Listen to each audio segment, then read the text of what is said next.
உங்க எல்லாருக்கும் என்ன ஆச்சு? ஏன் இப்படி எல்லாம் நடந்துக்கிறீங்க?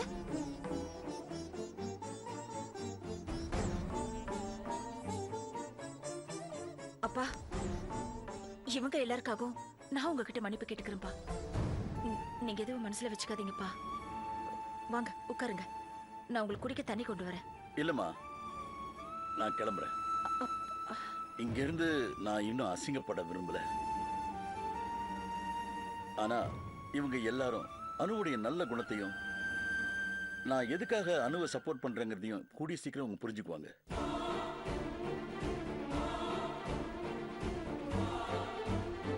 வரேன். அப்பா, சமந்தி,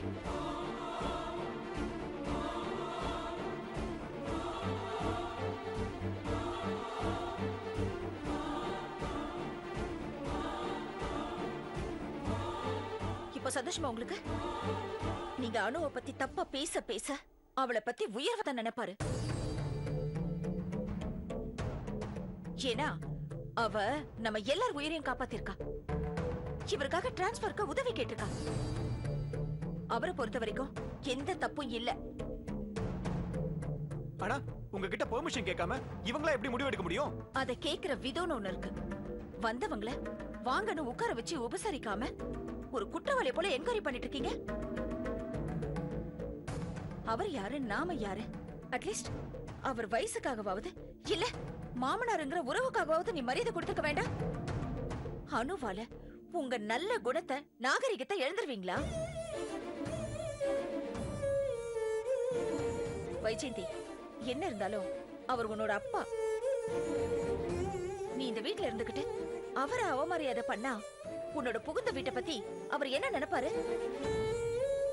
அங்க போன மரியாதை கிடைக்காது. நாம எதுக்காக அங்க போகணும்னு நினைக்க மாட்டாரு?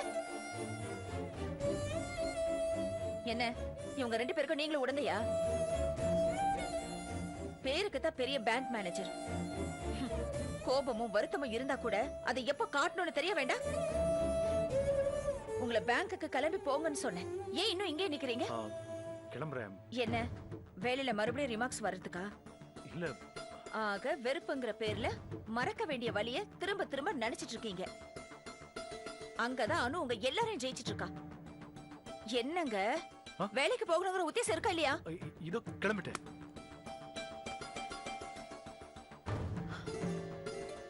வைஜு, அப்பாக்கு போன் பண்ணி உடனே சாரி கேளு. ரகு, இன்னும் என்ன நின்னுட்டு இருக்க? வா போலாம். அத்தை வர. சரிம்மா.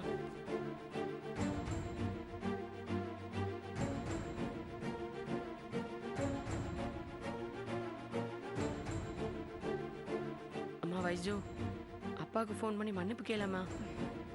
நான் இப்ப கேட்க மாட்டேன். அப்புறமா பேசிக்கிறேன்.